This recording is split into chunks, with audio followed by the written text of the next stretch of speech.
I ask myself, what can I do next week that is important and no one else can do it? And to perpetually seek those things that are most important and then to go deliver on those things. Why do you think people get promoted? People at the top go, yeah, you chose the important thing and you crushed it. You should probably be in charge of more. Welcome to the Future of Work podcast with Berkeley Extension and Edge in Tech at the University of California, focused on expanding diversity and gender equity in tech. Edge in Tech is part of the Innovation Hub at Citrus, the Center for IT Research in the Interest of Society, and the Banatow Institute. UC Berkeley Extension is the continuing education arm of the University of California at Berkeley. We live in a moment where speed is celebrated, productivity is prized, and new tools, especially AI, promise to help us do more, faster, with less friction. But somewhere along the way, many of us have started acting like machines ourselves, optimizing every minute, competing with algorithms, and measuring our worth by output alone. In today's episode, we explore a different idea that stillness isn't a luxury, it's a necessity. It's a conscious choice to pause, assess, and reconnect with what actually matters. When work is evolving faster than we can process, our mental health, our relationships, and our sense of purpose are in a need of TLC. So, in this moment, when productivity is prized, we look at moving from being a human doing to a human being. Let's explore how trust, wisdom, and building connections, which are uniquely human strengths, should define our roles and how companies need to foster cultures that prize well being, not burnout. To guide this conversation, we welcome Jordan Peace, co-founder and CEO of Fringe, an employee experience platform that consolidates rewards, recognition, lifestyle benefits, well-being programs, life events, and gifting into a more single integrated tool. Fringe runs the engine that powers elite company culture, helping organizations care for their people in ways that actually matter, inside and outside of work. A husband and a father of five, a self-proclaimed ADHD entrepreneur, Jordan's work is rooted in his personal mission to convince the world that work is good, life is short, and that relationships are the only real treasure worth pursuing. His upcoming book, Stop, challenges the modern addiction to speed, distraction, and hustle, inviting readers to rediscover stillness, joy, and what really makes life worth living. Welcome, Jordan. Thank you so much for having me, Jill. I'm excited to be here. So, you have been a startup founder. You know what it's like to be a busy executive and a father. I did. If you look back to your earlier days, how did you approach work? And when did you start to feel like there was a problem? I think when we started this company, Fringe, which was 2018, I just had my third child. And going from 2 to 3 and that whole zone defense thing that people like to say, that's a real thing. So that was happening and the startup launched at the same time. And so I think it sent me into this like hyperactive mode of like, there's always something to be done. There's always an emergency. There's always another diaper. There's always another email. There's always another investor. There's always a problem. The product is breaking. And so I think at that point in my career, I was just in kind of panic mode all the time, just trying to go, go, go, go, go. And I ended up making a whole lot of mistakes. Luckily, none of them fatal to the business or to my marriage or to myself. But I made a lot of mistakes as I was moving way too fast. And to be honest, I think I was naive enough to think that that's what the job called for and that that's what people wanted from me. And it turned out that I was wrong in that assumption. Was there a moment when you feel like it tipped over? Yeah, I think a couple things happened. The biggest one was I think so we started with 4 founders, and over the course of time, we kind of figured out where everybody belonged and what everybody's role should be, not just their title, but their role, if you know what I mean. Like, wh who do we turn to in situation A or B or C is kinda defined. That really settled me, and it helped me understand that I'm actually not needed for everything. I'm actually not the best choice to do everything, but there's strengths that I possess that if I lean into those, even though it feels like I'm doing less work than others, because living in your strengths actually feels kinda easy sometimes, which makes us anxious that we're not providing value because 'cause we're like, "This is too fun. I can't be doing the right stuff," right? This doesn't feel like work. I think I was worried about that, and then when I started to settle in to my strengths and lean into them and allow myself to enjoy the work without feeling guilty about what I perceive to be a large workload on others, that's when I think it flipped for me, where I was like, "Oh, I've been overdoing this thing all along. I just needed to kind of focus in and relax, and live in the strengths that I've been given." You don't have to be everything for everyone. No, I got some terrible advice early on when I first became a CEO. Somebody said, "You should be able to do everybody's job." Oh, And I was like, "Whoa, that's a lot of pressure, and I'm not sure I have all the skills, and I don't think I can remember that much information." But I kinda tried, to really understand what everyone was doing in the ins and outs of their job, and man, what a vain pursuit that ended up being. It actually comes off like you're trying to control or you're looking over their shoulder, which was not actually my intention. That was bad advice. I'll tell you that up front. why has the to-do list kind of become the driver, and why do we think these tick marks are important but also not enough? We're getting things done. Isn't that a good thing?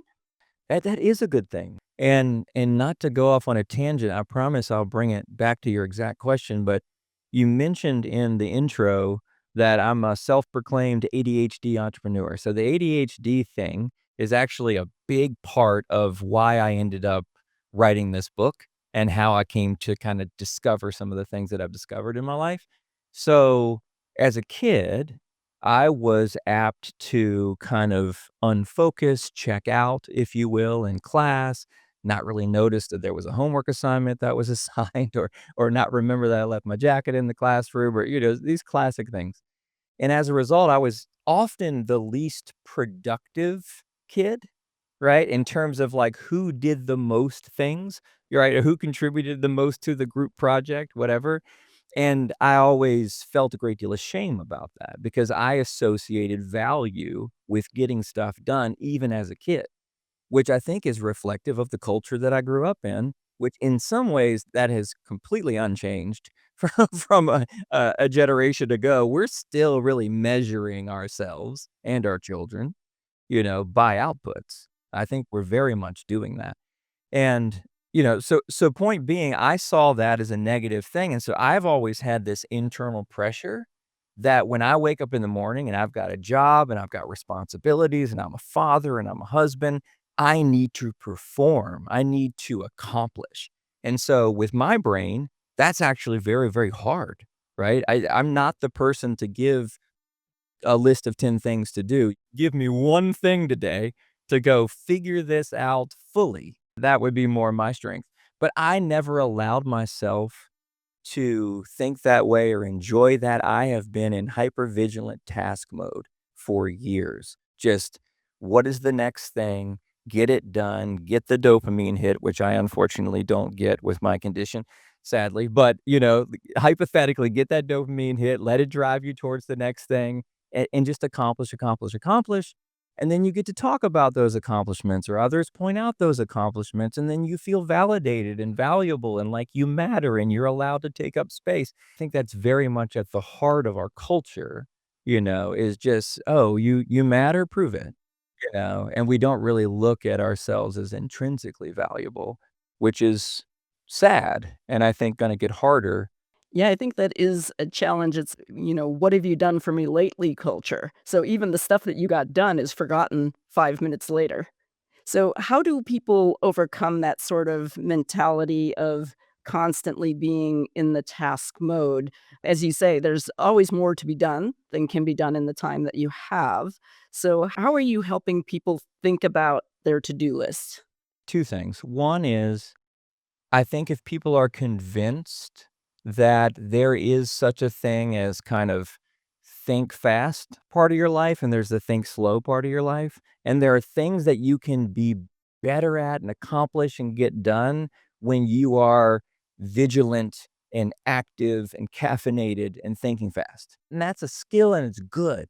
But there's also this depth and wisdom and reflection and refinement of self and relationships and so forth that comes from thinking slow that we're so out of practice in that when I challenged my co-founders and then eventually the entire company to take an hour out of their week and to put all their screens away and just kinda consider one thing, I actually got pushback for, I think, over a year, actually, of like, "Man, I don't think people are gonna like that. I don't that kinda feels uncomfortable. How does that work?" And I took that less as a, "I think your idea is bad," and more as a, "That kinda scares me." So, why does taking 1 hour out of your day away from screens scare people? I think they're hiding. One of the side effects of hustle culture and task mode and all of that, and maybe our people aren't even doing it on purpose at first, but I think we realize that the busier we are, the more we are accomplishing things, the less we're thinking slow, because thinking slow is where the feelings typically come out, right? That's where we begin to actually like feel our life, and we might need to grieve something or we might need to feel guilty about something, or we might need to pursue reconciliation with somebody, and we most of us don't even have the skill set for that anymore. So that's hard, you know? It's just a lot of scary stuff there. And so I think we're avoiding it, whether consciously or subconsciously, we're using our busyness to avoid that which might cause us pain. But the things that would cause us pain would also be the very things that would bring growth and eventually joy and peace and depth and wisdom and understanding, but you gotta go through the pain to get there. So I think we're just a very pain avoidant culture. There's just this like, "Yeah, I don't wanna think about that. I'll just, like, pull out my phone." These back-to-back Zoom meetings that we have that we're like, "I'm booked, I'm getting things done, I'm having meetings." How does that end up hurting productivity?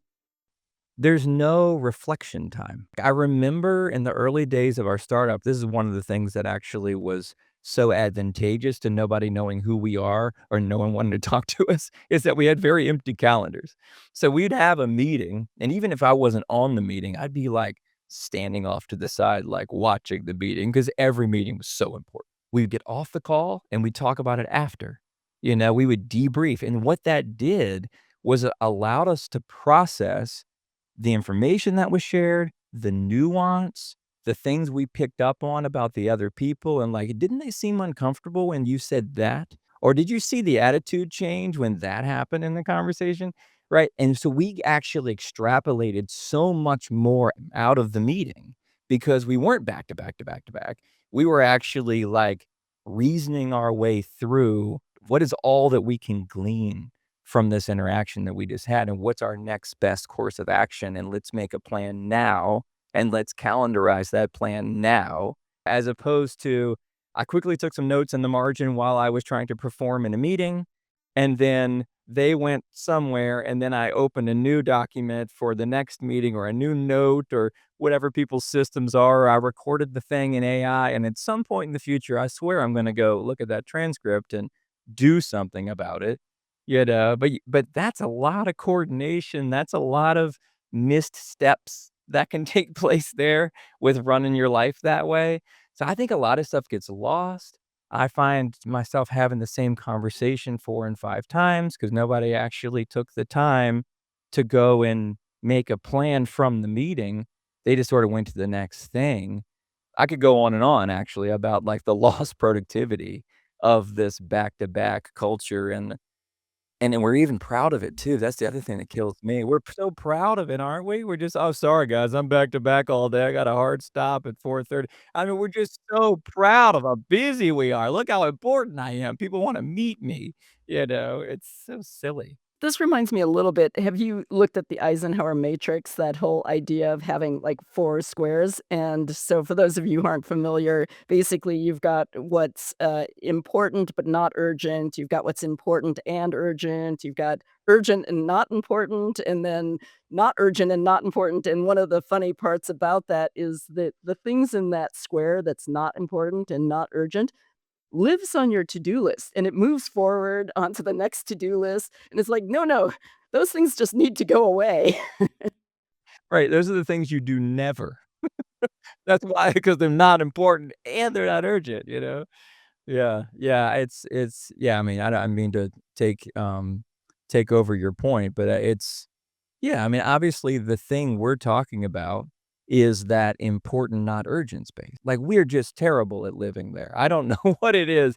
Most people can't even think on that matrix, I've noticed. "Hey, I get that you feel compelled to do this thing, but for these reasons, do you find it important?" And they'll say, "No, but I need to do it now." And I'm like, "Are you sure? Is it on fire? Was there a deadline that I didn't know about? Was there like, is someone's life gonna fall apart if you don't respond?" There's a lot of, like, calling people back to importance because they're lost in urgency, and they conflate urgency with importance. That's a very good point to make, is that conflating of urgent and important. And I think that we're seeing that even more now. So we've got artificial intelligence, it's generating a lot of output. So if it's generating output, how does our role change? I love that. Yeah, so and this is part of why I'm so passionate about this topic because people need to prepare themselves because work is actually gonna go to that quadrant in the Eisenhower matrix, right? It's actually gonna forcibly what's gonna happen is the task, the workflows, all the things we're talking about now with Claude and this, that, and the other. The whole point of that is just to get all of the task out of the way. Well, what's left? What's left is the thinking. You know, that's what's left, right? And we when people talk about, like, prompt engineering. Well, what's prompt engineering? Prompt engineering is thinking long and hard about exactly what it is that you want this machine to do, and then delivering to it the context, right, which limits kind of all of the scope of knowledge that it has down to, like, the skill set and the instruction set that you want, and all of that requires a great deal of planning and thinking to actually get it to be really good, and it's all thinking slow. It's all thinking strategy, and so, like it or not, I think those of us that just want to live in this dopamine mode, a task mode of like, check, check, check, check, check. I don't even think that's gonna be an option someday for the vast majority of us. I think we're gonna need to learn to be thinkers, and and I would prefer we learn to be feelers too, because then I think our thinking is deeper.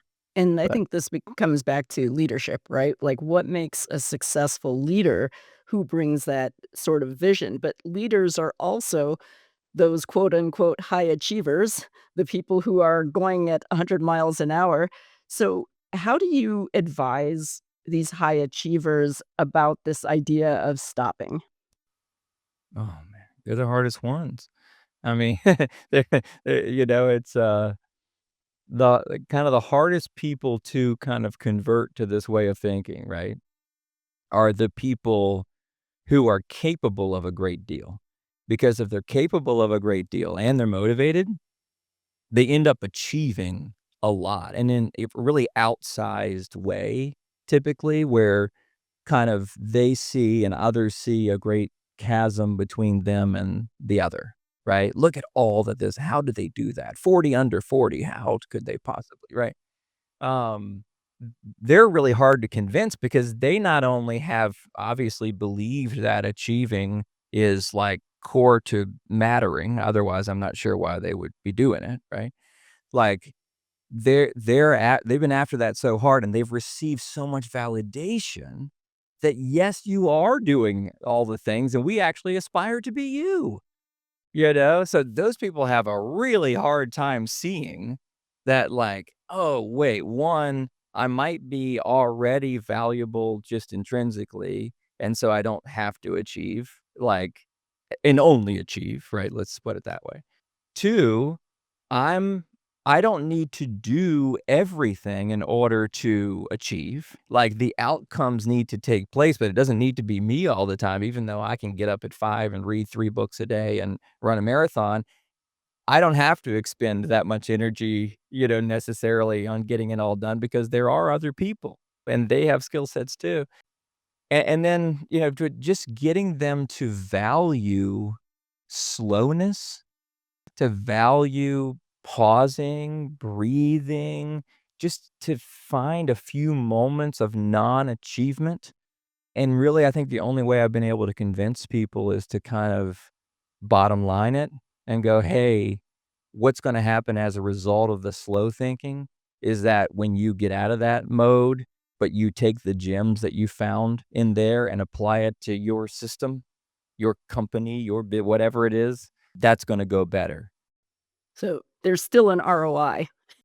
Yeah, there's still an ROI. So I'm glad people are convinced by that, but that's not the only reason to slow down. There's actually, like, health reasons too. A lot of these people, though, feel like they don't have control over their schedule or saying no to create the space for this type of higher level thinking.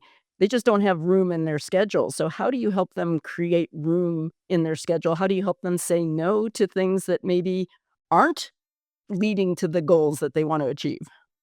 Yeah, I mean, there's so much therapy stuff we could get into with that question, but I'm gonna just try to keep it lightweight on that. But there's a lot of reasons why we people please. There's a lot of reasons why we say yes to everything. We have different stories that lead us to that place, or we wanna be busy, or there's a lot of reasons why we fill our calendars. But I think one is you have to actually calendarize the time, like, you have to actually say, like, not, "When can I find it?" But more like, "What is the ideal calendar?" Like, have an exercise.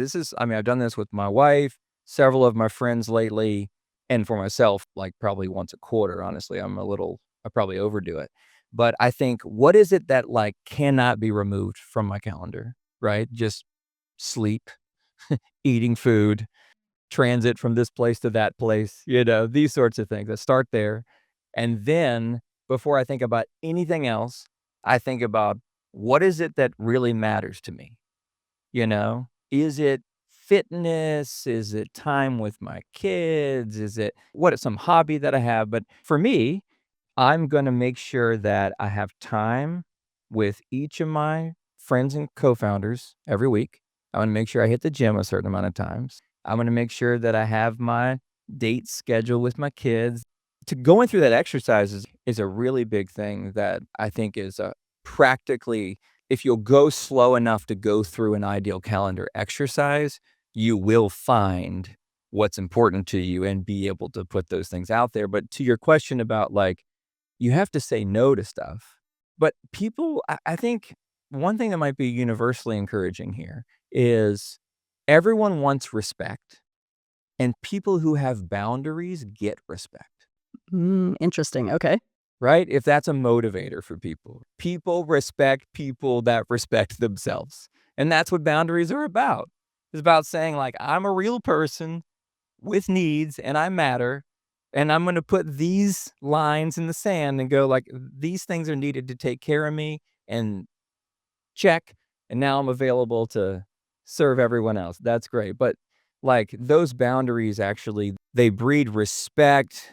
And I think it actually is a kindness to the people in your life to have those, because then they know they don't worry, am I asking too much? Am I, demanding too much of their time? They kind of know where they stand. And that's actually really, really useful in a relationship, I think. Well, that's what I was gonna lead to is, like, you put it on the calendar, you finally make that commitment, and then other things encroach upon it, but I think the boundaries conversation helps to mitigate for that. Let's kind of break this down a little bit more, and I like to start out by hearing your kind of interpretation of what stillness is, because that's what you're trying to create time for. What is that, and how do you create that protected space? Oh, yeah. So for me, I need a physical space that is separate from where I'm doing anything else. So I'm not going to go sit at the kitchen table because that's where we eat. I'm not going to be at my desk because that's where I work. I will go away, and sometimes even just in my truck. So I need the physical space that's different. That's just, this is my place. In this place, I don't look at screens. I don't read things on a list. I don't scroll through anything. I don't have a big agenda, right? I'm just trying to think about like one thing. And that thing for me, it might be a work thing, but way more often than not, it is a relationship thing. Am I using my time well, right? That could be a question that I would ask myself. Or how's my daughter? I told y'all before we started recording, my daughter just turned 13. So like a great topic that I might sit down and just go, I've got 5 years left with this kid. What is it that I haven't said or haven't taught or haven't modeled? Or what is her worldview? Do I really know? I should have a conversation with her about that, and then intentionality, I'm gonna write that down, and then I'm gonna actually schedule that time. Because otherwise, it's a nice thought. That's where there's a little bit of taskiness at the end of this, is you gotta schedule stuff, and I find that if that's my bar, if I just schedule things, then they're not lost, as opposed to just a mental note, which is worthless for me and my working memory. It should be at least like 1 hour once a week, or what do you see as, like, the frequency or the minimum that you should have if you want to achieve the benefits? I mean, if we're talking ideal, I would love to see people take a couple of hours on the weekend, if possible, a couple of hours and kinda deep dive. Just how am I doing? Was an hour a week and that's all you could get during the week? I think that's great. That is 60 more minutes than most people are spending doing this. That's fantastic, you know? And then all I would really add to that is sometimes, if you have a commute or if you have some sort of natural transition time or even a shower, maybe don't listen to the audiobook. Maybe don't turn music on. Maybe don't turn a podcast on, right? Ironically, like maybe just be there with your thought. And if that's 10 minutes that you might feel something or think something slowly, that's pretty good as a daily ritual. So, you've given some examples of personal prompts. Are there some other prompts that would help to get to that leadership clarity or prioritization, doing things with greater intention? What are some of the things that you have found helps yourself and maybe helps as some of the people that you've worked with? What typically helps when you're trying to get clarity is limiting yourself. Mental exercises that force you to do less things. So a common question like, if everyone in the company could only do one thing this week, what would that thing be? If everyone in the company could only do two things this week, what? And you would actually think of those like consecutively. There's always a lot of noise. There's always fires to put out. There's always something that's like the flavor of the week in the company. And it's so easy to forget, like, but what is the actual point? What gets the job done really? And oftentimes it's gritty stuff like prospecting or reaching out or creating partnerships, these sorts of things, right? The human stuff. I like to think about like what's bothering me. I think that our minds kind of signal us. Even our bodies signal us. Like, you'll see it with people. It was not a video podcast, but, like, I'll show you, Jill, like, you can see a lot of people will, like, touch the back of their head when they feel uncomfortable. And then we're just moving too fast, and so we don't take note of that. But when we slow down and ask the question, "What's bothering me right now?" It's open-ended enough to kinda let us emotionally wander and find like, "Yeah, that felt off. Let's study that one interaction with that coworker," or like the way my wife sounded in that last conversation with that context. I think taking stock of that stuff and like, what's bothering me? What feels off can tell you a whole lot about what's going on. So that really helps you as the leader. Have you tried to employ this for your team? Have you given them time for stillness? How has that helped them to kind of figure out what they should be doing? Yeah. It's funny. If something is good, you only have to give people a small dose of it, and then they want more, right? So what I did, and because I was trying to ease in, right? I didn't wanna tell the whole company like, "Hey, listen." Like, the boss is gonna make it mandatory that you do some, like, personal therapy session every day, you know? And so I've been easing in by going, "Hey, we're gonna have something called thinking time, and it's gonna be an hour a week, and this is just an hour of work. We're gonna pay you to do it, and here are the rules. We're gonna give you a prompt, maybe 2, and you're not allowed to use any screens. No one email anybody, no one Slack anybody, no one don't respond, don't just shut everything down, write it on a piece of paper, and just write and think for that hour." The next step of that, I would think, would be, "Hey, can we start sharing some of that?" Like, what is it that they're learning and figuring it out? It's an opportunity for me to go, "Man, how long do you think that you've known that? How long do you think that your instincts kind of were saying, I don't know." But then because you took the time, then something actually changed. And so for them to be able to both reflect on ways that they could improve processes, like, why are we collecting this data if we're not using this data? Or, here's a step that I'm taking that's routine and I don't know why I'm doing it. Help me understand how that fits. Yeah, exactly. Or just like, what's something that a system that you know is broken and it's just never been a priority, or it's just you've never taken the time to fix it or replace it or whatever the case may be. There's so many good prompts from the work setting in that way. So we've only been doing thinking time now we started a couple months ago, maybe 5, 6 thinking times in, and there's already a conversation happening on our internal Slack channel about, "I need to get off my phone more. I gotta, like, have my eyes on the world. I'm gonna go get that brick machine," and you know what I mean? And it's like they got a dose, and I'm hoping that that came from thinking, I thought that I would have to really slowly kinda bring people along to this concept, but they're already thinking for themselves, like, "That's really good. I need more of that." So that's encouraging. What might be the single most important question a professional, individual contributor could ask themselves every Friday that would help them sort of rejigger their routine or will help them to bring a lens so that they start the next week off a little better?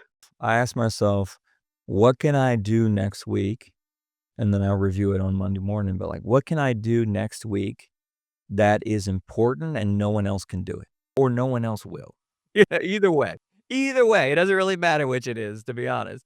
I think it's really just like, what's important? And everybody's got a different job description and limitations of how much authority they have and all that type of stuff, but we have what we have, and when within the bounds of that, there are things that are more important and less important, and to perpetually seek those things that are most important and then to go deliver on those things. Why do you think people get promoted? You know? Like, people at the top go, "Yeah, you chose the important thing and you crushed it. You should probably be in charge of more important things." So this is interesting. So as they think about what is the value that they can uniquely bring and enhance the outputs, not just be the outputs, but the way they bring the human context to it. And then the question becomes, how do they value themselves personally? And so I do want to transition back to that sort of personal prompt and how you help people use personal reflection to better identify their value that's not just their job. Now you're into my favorite topic, Joe. Yeah, I think, as I said before, but just to kind of reframe it, I think that, there seems to be it seems to be the case that human beings less and less see themselves as intrinsically valuable, right? So that's sort of the core thing that I'm trying to address here.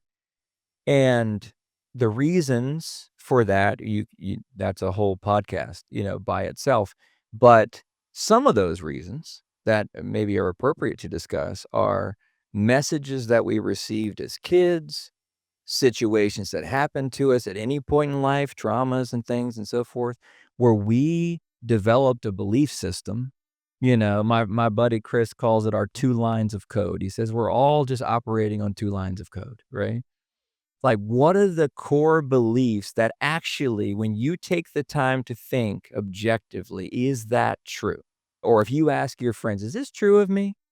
I said to him, it wasn't even that long ago, I said, "I don't know, I just sometimes I feel like people think I'm a joke." He goes, "What? No, they don't." And I'm like, "Oh, right. That's not coming from my life, that's coming from the past. I'm still holding on to that." And if you don't see that stuff, if you can't discover and grieve and heal from that stuff, then you're walking around at 40 like me with a big ol' imposter syndrome 'cause I don't think I should be invited to the party I'm already at. And that has nothing to do with how I'm presently treated or what my reputation is today. It has to do with a little boy that's still living as the youngest son and the youngest cousin and all that stuff, right? Like my story. And everybody has a story.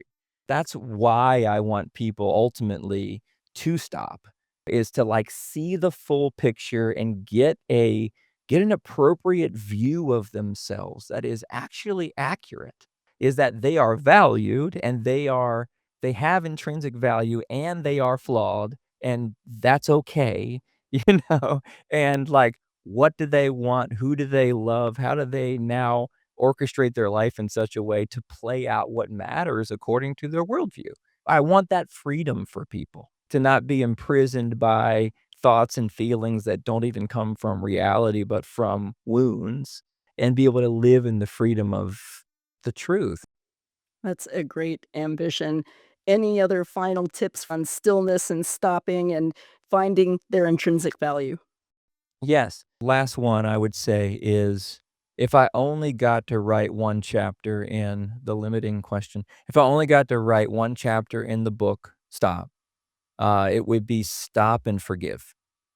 That would be the one chapter, though I think there's gonna be 10 chapters, and that'll be one of them. But that's the one I'd pick because I think so much about the way we operate in life is the kind of the emotional autopilot that is being influenced by all of our relationships, and most of our relationships aren't healthy.